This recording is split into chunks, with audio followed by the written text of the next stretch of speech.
Hello friends, तो चलिए हम लोग अपने जावा के कोर्स को आगे बढ़ाते हैं। और अभी तक देखिए हमने 9 वीडियोज़ को अपलोड कर दिया था यहाँ पर। तो इस प्लेलिस्ट को आपको पूरा एक्सेस करना है। तो आई होप कि आपने ये सारे 9 वीडियोज़ देखे होंगे।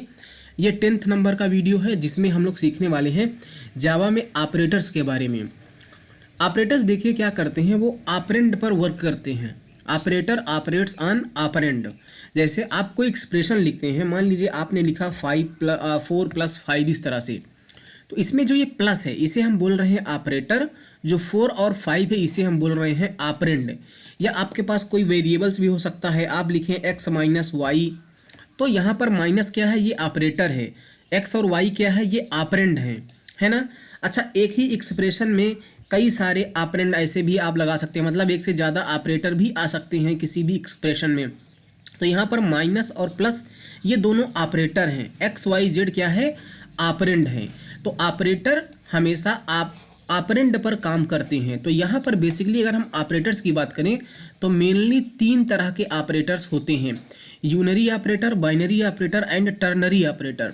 तो यूनरी ऑपरेटर वो ऑपरेटर हैं जिनको काम करने के लिए सिर्फ और सिर्फ एक ऑपरेंड की ज़रूरत पड़ती है, यानी कि एक ऑपरेंड। जैसे आपको अगर लेट से x में रखना है तो आपने रखा x = -4। तो यहाँ पर 2 ऑपरेटर हैं, एक है इक्वल असाइनमेंट है, इसे हम बोलते हैं असाइनमेंट ऑपरेटर, और यहाँ पर -4, तो माइनस भी ऑपरेटर है।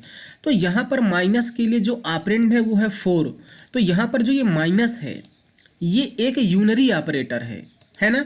जैसे अगर आप लिखते हैं y = लेट से a - b, तो यहाँ पर जो माइनस है ये बाइनरी ऑपरेटर की तरह काम कर रहा है। क्यों? क्योंकि यहाँ पर माइनस को काम करने के लिए 2 ऑपरेंड a एंड b की ज़रूरत पड़ती है। तो हम माइनस को जब एज अ सिंबल यूज करते हैं तो वो यूनरी ऑपरेटर होता है, और जब हम उसको सब्ट्रैक्शन के लिए यूज़ करते हैं तो वो बाइनरी ऑपरेटर की तरह काम करता है। तो ऐसे ऑपरेटर जिनको काम करने के लिए एक ऑपरेंड की ज़रूरत है उन्हें हम यूनरी ऑपरेटर बोलते हैं, और बाइनरी ऑपरेटर जिनको 2 ऑपरेंड की ज़रूरत पड़ती है। टर्नरी ऑपरेटर्स भी होते हैं। टर्नरी ऑपरेटर में 3 ऑपरेंड की ज़रूरत पड़ेगी। टर्नरी ऑपरेटर में 3 ऑपरेंड की ज़रूरत पड़ती है। तो बेसिकली यही 3 मेजर टाइप के ऑपरेटर्स हमारे पास हैं। तो चलिए, अब इनकी कई सारी कैटेगरी है। यूनरी ऑपरेटर क्या है, बाइनरी, तो इन सबको मिला करके यहाँ पर हमने कुछ ऑपरेटर्स को लिखा है। तो यहाँ पर अब आप यहाँ पर इसको हटा देता हूँ मैं यहाँ से। अब आप इस लिस्ट को देखिए जो हमने यहाँ पर बना के रखा है। हमने लिखा है यूनरी ऑपरेटर। तो यूनरी ऑपरेटर में देखिए यहाँ पर कुछ है कैटेगरी पोस्ट फिक्स और प्रीफिक्स, है ना। तो यहाँ पर लिखा है expression plus plus, expression minus minus. ये क्या है, बेसिकली एक यूनरी ऑपरेटर है। तो इनको हम बोलते हैं इंक्रीमेंट या डिक्रीमेंट ऑपरेटर। क्या बोलते हैं? इंक्रीमेंट, INCREMENT, इंक्रीमेंट या डिक्रीमेंट ऑपरेटर बोलते हैं। तो ये ऑपरेटर्स क्या करते हैं, किसी जिन भी वेरिएबल के साथ में आप इनको यूज करोगे वो उनकी वैल्यू को 1 से इंक्रीमेंट करेंगे या 1 से डिक्रीमेंट करेंगे। जैसे मान लीजिए आपके पास x में कोई वैल्यू 5 पहले से है, तो आपने लिखा x ++ इस तरह से, आपने लिखा x - इस तरह से। तो यहाँ पर प्लस प्लस को बोलते हैं इंक्रीमेंट ऑपरेटर और माइनस माइनस को बोलते हैं डिक्रीमेंट ऑपरेटर। ओके, तो अब आप यहाँ पर देखिए कि अगर आपने x++ लिखा है या x - लिखा है तो इसे हम बोलते हैं पोस्ट इंक्रीमेंट। इसको हम क्या बोलेंगे? Post increment. इसको हम बोलते हैं पोस्ट इंक्रीमेंट। ओके, मैं थोड़ा सा यहाँ पर साइज छोटा कर ले रहा हूँ। इसको हम बोलते हैं पोस्ट इंक्रीमेंट, और इसको हम क्या बोलेंगे? पोस्ट डिक्रीमेंट बोलेंगे। तो अगर आपने बाद में यूज़ किया है तो उसको हम बोलते हैं पोस्ट इंक्रीमेंट या पोस्ट डिक्रीमेंट। आप इसको ऐसे भी यूज़ कर सकते थे, आप लिख सकते थे ++x, आप यहाँ पर लिख सकते थे -x।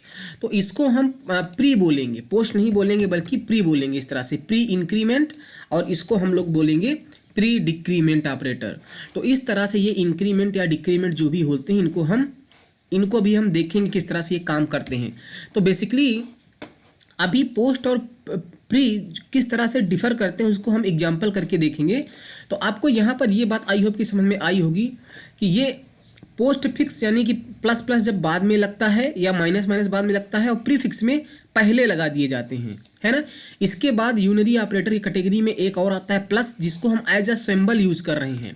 वैसे तो प्लस को हम लोग बाइनरी ऑपरेटर बोलते हैं, लेकिन जब हम कोई सिंबॉलिक के रूप में यूज़ करें, जैसे एज अ सिंबल, जैसे हमने लिख दिया +5, ए में हमने +5 रख दिया है ना, तो ये जो +5 यहाँ पर है, ये हम इसको एज अ सिंबल यूज़ कर रहे हैं, ये वैल्यू बताने के लिए कि 5 +5 है कि -5 है। इसी तरह से हमारे पास निगेटिव भी हो सकता है, हम यहाँ पर -5 लिख सकते हैं, तो इसको हम एज अ सिंबल यूज़ कर रहे हैं, है ना। फिर एक यूनरी ऑपरेटर में आता है ये वाला टिल्ड ऑपरेटर, ऐसे टिल्ड ऑपरेटर, इसको हम बोलते हैं टिल्ड ऑपरेटर। उसके बाद एक आता है नॉट ऑपरेटर, तो जैसे हम यहाँ पर नॉट का सिंबल यूज़ कर लें, जैसे मान लीजिए आपके पास कोई बूलियन वैल्यू हो, लेट से बूल, उसमें आपने क्या किया है, ट्रू रखा है, ओके, और फिर आप दूसरा वेरिएबल बनाए लेट से bool1 नाम से, और इसमें आप क्या कर दें, नॉट बूल कर दें, तो ये अपोजिट कर देगा। तो यहाँ बूल पर में आपने क्या रखा था, ट्रू रखा था, जब आपने नॉट बूल कर दिया तो ये फॉल्स हो जाएगा, यानी कि bool1 में क्या चला जाएगा, फॉल्स चला जाएगा। तो ये बेसिकली जो उसका आंसर होता है उसको रिवर्स कर देता है, उल्टा कर देता है। अगर ट्रू है तो उसको फॉल्स बना देगा, और फॉल्स है तो उसको ट्रू बना देगा। इस तरह से ये काम करते हैं, ओके। फिर यहाँ पर देखिए हमारे पास है अरिथमेटिक ऑपरेटर। अरिथमेटिक ऑपरेटर्स में उसको दो कैटेगरी में बांटा गया है, यहाँ पर मल्टीप्लिकेशन, डिवीजन और रिमाइंडर, ये मॉड्यूलर ऑपरेटर जिसे बोलते हैं। और फिर है प्लस जो एडिशन के काम आता है, माइनस जो सब्ट्रैक्शन के काम आता है ना। तो इन सारी चीज़ों को आप यूज़ करना जानते हो। ये जो मॉड्यूलर ऑपरेटर होता है ये रिमाइंडर देता है। जैसे मान लीजिए आपने लिखा x = 9, मॉड्यूलर आपने यहाँ पर लेट से 2 कर दिया, तो x की जो वैल्यू होगी इसमें रिमाइंडर क्या आएगा, अगर आप 2 से 9 में 9 को डिवाइड करोगे तो जो रिमाइंडर आएगा वो आएगा 1, तो x में क्या चला जाएगा, 1 चला जाएगा। तो ध्यान रखना जब भी आपको रिमाइंडर की बात चाहिए उसके लिए वहाँ पर आप मॉड्यूलर ऑपरेटर को यूज़ करोगे। बाकी ये मल्टीप्लिकेशन, डिवीजन ऑपरेटर किस तरह से काम करता है ये आपको पता है, एडिशन और सब्ट्रैक्शन किस तरह से काम करते हैं ये भी आपको पता है ना। तो चलिए इन दोनों को प्रैक्टिकल करके देखते हैं, यूनरी ऑपरेटर और अरिथमेटिक ऑपरेटर। इसके अलावा भी हमारे पास बहुत सारे ऑपरेटर हैं, जैसे यहाँ पर आपको शिफ्ट ऑपरेटर दिख रहा है, इसे हम बोलते हैं लेफ्ट शिफ्ट, इसे हम बोलते हैं राइट शिफ्ट, इसे भी बोलते हैं हम लोग राइट शिफ्ट, ओके। फिर आता है relational operator. Relational operator comparison के काम आता है, जैसे यहाँ पर है लेस देन, फिर है greater than, less than equal to, greater than equal to, फिर है इंस्टेंस ऑफ ऑपरेटर, है ना। और उसी में एक आता है इक्वालिटी चेक करने के लिए, ये है, इसे हम बोलते हैं इक्वल टू ऑपरेटर, इसे हम बोलते हैं नॉट इक्वल टू ऑपरेटर। तो ये किस तरह से काम करते हैं इनको हम आगे देखेंगे। फिर आता है बिटवाइस ऑपरेटर। बिटवाइस में बिटवाइस एंड ऑपरेटर होता है, बिटवाइस एक्सक्लूसिव आर होता है, बिटवाइस ये एक्सआर होता है, बिटवाइस एक्सक्लूसिव आर होता है ना। बिटवाइस एंड है ये वाला, बिटवाइस आर है, ओके, ये बिटवाइस आर है। तो बिटवाइस एंड क्या होते हैं, बिटवाइस आर क्या होते हैं, बिटवाइस एक्सक्लूसिव आर क्या होते हैं, ये सब भी हम आगे देखेंगे। फिर आता है लॉजिकल ऑपरेटर। लॉजिकल में लॉजिकल एंड होता है, लॉजिकल आर होता है, और फिर आता है टर्नरी ऑपरेटर जिसे हम बोलते हैं कंडीशनल ऑपरेटर। तो इस ऑपरेटर को काम करने के लिए 3 ऑपरेंड की जरूरत पड़ेगी, क्योंकि ये एक टर्नरी ऑपरेटर है, ओके। फिर उसके बाद आता है असाइनमेंट ऑपरेटर। तो असाइनमेंट ऑपरेटर में बहुत सारे होते हैं जिनको हम आगे भी देखेंगे, और एक यहाँ पर सबसे जो फ्रिक्वेंटली यूज होता है वो है एक इक्वल का साइन, जिसे हम बोलते हैं असाइनमेंट ऑपरेटर, ओके। तो इन हर एक ऑपरेटर को हम बारी बारी से समझेंगे। अभी हम लोग एक्सप्लोर करने वाले हैं यूनरी ऑपरेटर और अरिथमेटिक ऑपरेटर के बारे में, पूरा कोडिंग करके देखते हैं। जो ये ऑपरेटर्स की लिस्ट मैं यहाँ पर पूरा दिखा रहा हूँ, यहाँ पर हमने कुछ ऑपरेटर्स लिखे हैं ना, ये तो हो सकता है कुछ ऑपरेटर्स को अभी मैं प्रैक्टिकल करके ना दिखाऊं, लेकिन उनको बाद में मैं ज़रूर कवर कर दूंगा, ओके। जैसे यहाँ पर एक है टिल्ड वाला जो ऑपरेटर है, ओके, ये एक यूनरी ऑपरेटर है। ये किस तरह से काम करता है इसको मैं बाद में बताऊंगा, ओके। उसके बाद जैसे यहाँ पर इंस्टेंस ऑफ ऑपरेटर है, इसको हम आगे कवर करेंगे किस तरह से काम करता है, ओके। इसके बाद हम इन सारे ऑपरेटर्स को बारी बारी से देखेंगे। तो 2 ऑपरेटर हैं, टिल्ड ऑपरेटर जो है ये, और ये इंस्टेंस ऑफ ऑपरेटर, इनको हम बाद में देखेंगे, ओके। तो चलिए इनको हम समझते हैं कि ये किस तरह से काम करते हैं, प्रोग्राम करते हैं, ओके। तो सबसे पहले मैं यहाँ पर क्या कर लेता हूँ, मैं यहाँ पर सिंपली मैं अपने इसी जावा फाइल को ओपन कर लेता हूँ यहाँ पर नोटपैड+ में, और सिंपली मैं यहाँ पर ना कुछ वेरिएबल बना लेता हूँ। लेट्स से मैं बना x y और मैं z बना, इस तरह से हमारे पास कुछ वेरिएबल्स हैं, ओके। अब अगर मैं यहाँ पर दिखाऊँ तो यहाँ पर क्या है, पहले हम पोस्ट फिक्स ऑपरेटर्स की बात करते हैं। तो ये पोस्ट फिक्स ऑपरेटर क्या करता है, ये जिस भी वेरिएबल के साथ में हम उसको यूज करेंगे तो उन वेरिएबल्स की वैल्यू में एक से वो इंक्रीमेंट कर देगा। तो हमने यहाँ पर दो वेरिएबल और बना लिए हैं, बी और ए नाम से। ओके, अब मैं यहाँ पर क्या करता हूँ, मैं A equal to X plus plus रख देता हूँ और बी इक्वल टू लेट से मैं वाई माइनस माइनस कर देता हूँ। तो ये वाले हमने पोस्ट वाले यूज किए हैं। बाद में इसे हम बोलते हैं इंक्रीमेंट ऑपरेटर, इसे हम बोलते हैं डिक्रीमेंट ऑपरेटर।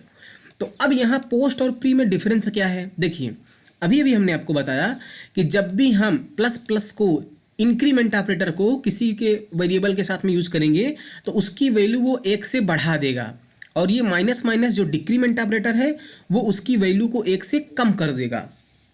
तो अभी x की वैल्यू जो बाद में, अगर मान लीजिए मैं यहाँ पर x की वैल्यू प्रिंट करूँ तो x की वैल्यू क्या होने वाली है, एक से इंक्रीमेंट हो जाएगी। और उसी तरह से मैं यहाँ पर y की भी वैल्यू प्रिंट कर देता हूँ तो y की वैल्यू एक से डिक्रीमेंट हो जाएगी, है ना। साथ ही साथ मैं एक काम और कर लेता हूँ, मैं यहाँ पर a और b की भी वैल्यू को प्रिंट कर देता हूँ। यहाँ पर हम लोग a की वैल्यू को प्रिंट कर देते हैं और यहाँ पर हम लोग b की वैल्यू को प्रिंट कर देते हैं।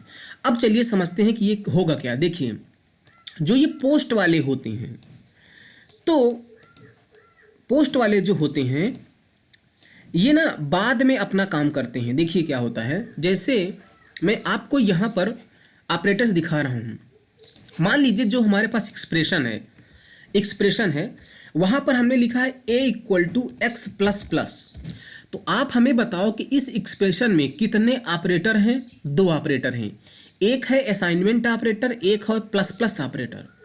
तो आपको क्या लगता है कि इन ऑपरेटर जो हमारे पास दो ऑपरेटर हैं, असाइनमेंट ऑपरेटर है, प्लस प्लस ऑपरेटर है, इनमें कौन सा वाला ऑपरेटर को आप पहले सॉल्व करोगे।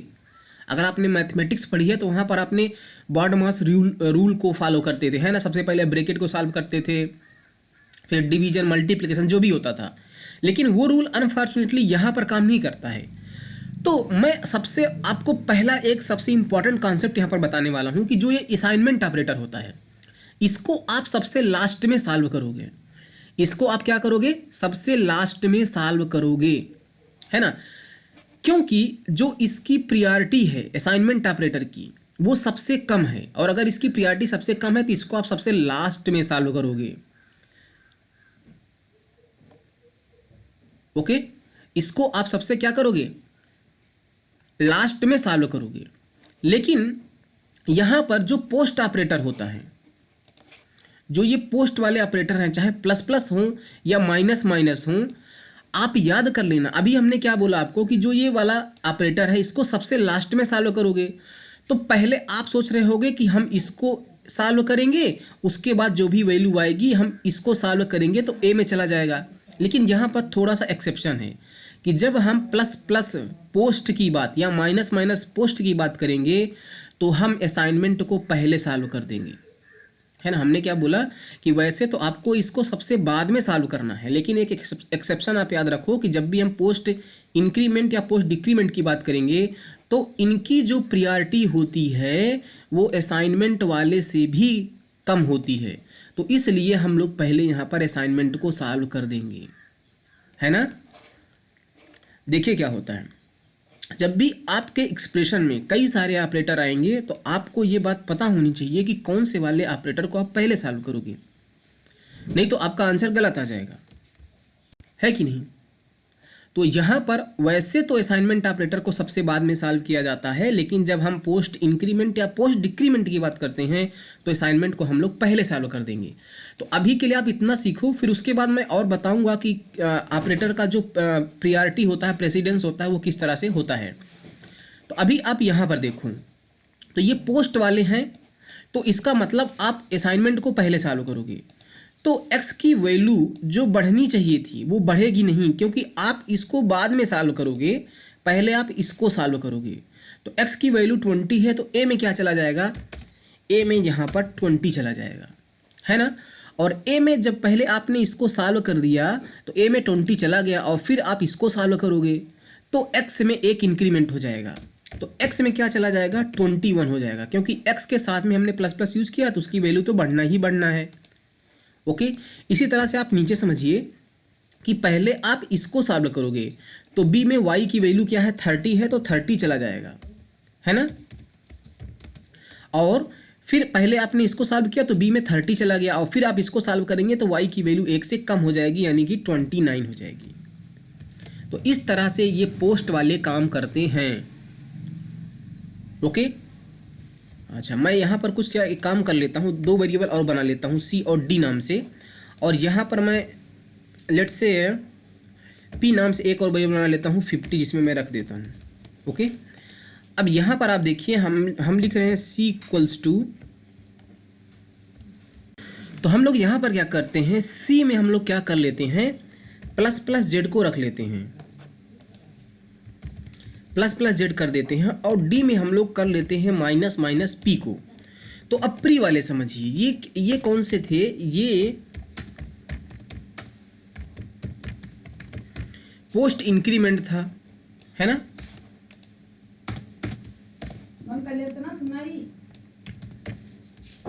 और ये पोस्ट डिक्रीमेंट था, और ये वाला क्या है, ये वाला है पोस्ट नहीं, इसे हम बोलते हैं प्री, ये प्री इंक्रीमेंट है।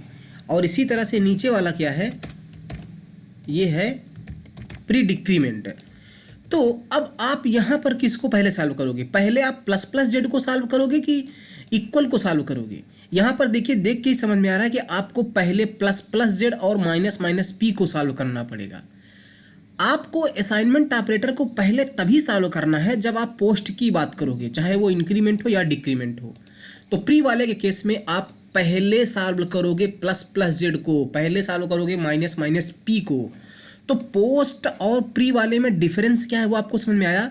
तो यहाँ पर आप बताइए कि यहाँ पर अगर हमने लिखा प्लस प्लस जेड तो आप इसको पहले सॉल्व करोगे तो जेड की वैल्यू 40 है, तो प्लस प्लस जेड होने की वजह से जेड की वैल्यू 41 हो जाएगी, और 41 कहाँ चला जाएगा, सी में चला जाएगा।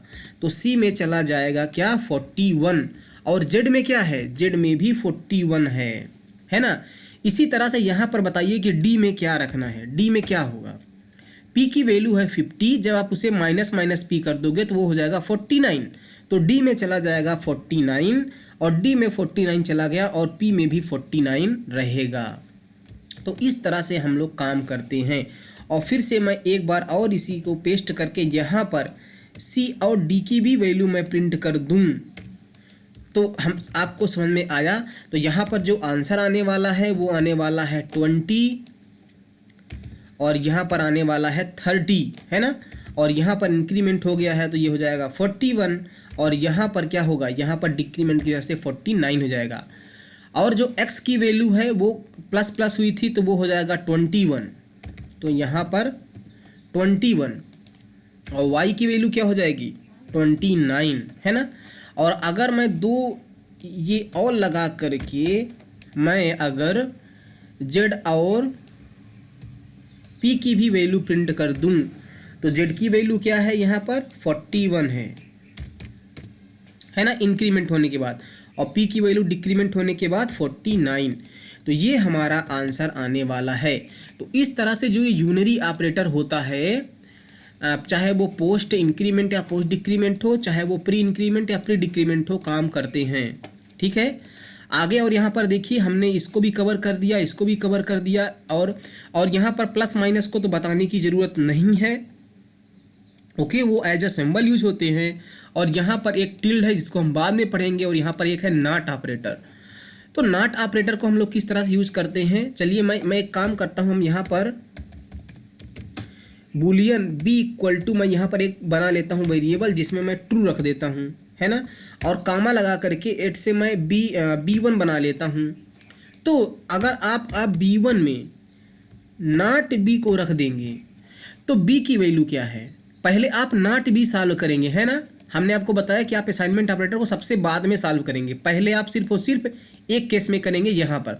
तो जब आप नॉट बी को सॉल्व करोगे तो बी में क्या है, ट्रू है, तो नॉट बी हो गया फॉल्स, तो B1 में क्या चला जाएगा, फॉल्स चला जाएगा, इस तरह से, है ना। और अगर हम B और B1 की वैल्यू को प्रिंट करें तो हम यहाँ पर B को प्रिंट करेंगे और यहाँ पर हम लोग B1 को प्रिंट करेंगे। तो यहाँ पर क्या आएगा, ट्रू आएगा, और यहाँ पर फॉल्स आ जाएगा, है ना। तो इस तरह से ये नाट वाला काम करता है, आपको ये समझाया। फिर यहाँ पर ये अरिथमेटिक ऑपरेटर आपको बताने की ज़रूरत नहीं है, मल्टीप्लिकेशन है, डिवीजन है, एडिशन, सब्ट्रैक्शन और मॉड्यूलर है। तो मॉड्यूलर की हम बात कर लेते हैं। यहाँ पर मॉड्यूलर क्या करता है, रिमाइंडर देता है। तो हम लोग क्या करते हैं, यहाँ पर दो इंटीजर टाइप के और वेरिएबल बना लेते हैं, लेट्स से A1 और A2 नाम से। ओके, A1 में मैं रख लेता हूँ लेट्स से 11 और A2 में मैं रख लेता हूँ 4, है ना। और मैं क्या करता हूँ, मैं यहाँ पर एक system dot out dot println लगा देता हूँ और इसके अंदर मैं क्या लगा दूंगा, A1 मॉड्यूलर A2। तो रिमाइंडर जो होगा हमारा, यहाँ पर A1 की वैल्यू है 11 मॉड्यूलर 4, तो यहाँ पर रिमाइंडर क्या आने वाला है, 3 आने वाला है। तो यहाँ पर क्या प्रिंट होगा, 3 प्रिंट हो जाएगा, है ना।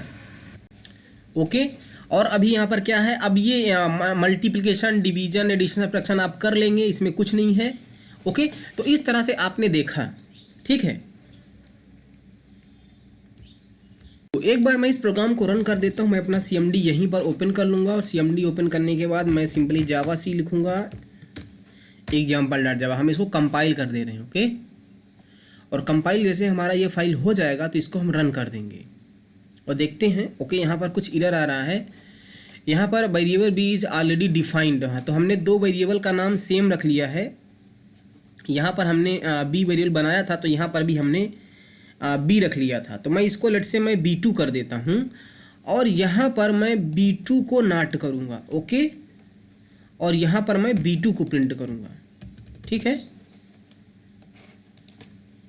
फिर से मैं कंपाइल कर देता हूँ प्रोग्राम को अपने और देखिए अभी यहाँ पर कोई एरर नहीं है, और एरर नहीं है इसीलिए कि यहाँ पर डॉट क्लास फाइल बन गई है ना। और मैं इसको रन कर देता हूँ। रन करने के लिए मुझे लिखना पड़ेगा जावा और हमारे फाइल का नाम, और आप यहाँ पर देखिए कि हमारा वो सारा का सारा आउटपुट आ चुका है ना, जो भी हमने यहाँ पर बात की थी। तो आप देख सकते हैं 20, 30, 41, 49, 20, 30, 41, 49, फिर 21, 29, 21, 29, 41, 49। तो ये हमारा बिल्कुल सही है यहाँ तक। उसके बाद ट्रू फॉल्स, उसके बाद देखिए ट्रू फॉल्स, और यहाँ पर रिमाइंडर 3 आएगा, है ना। ये देखिए यहाँ पर 3। तो इस तरह से हमने आपको बताया कि ऑपरेटर्स क्या होते हैं, ऑपरेंड क्या होते हैं, और यूनरी ऑपरेटर और अरिथमेटिक ऑपरेटर्स के बारे में। ओके, अभी जो ये ऑपरेटर्स हैं, इन सारे ऑपरेटर्स को हम एक्सप्लोर करेंगे अपने आने वाले वीडियो में। Okay, so thank you.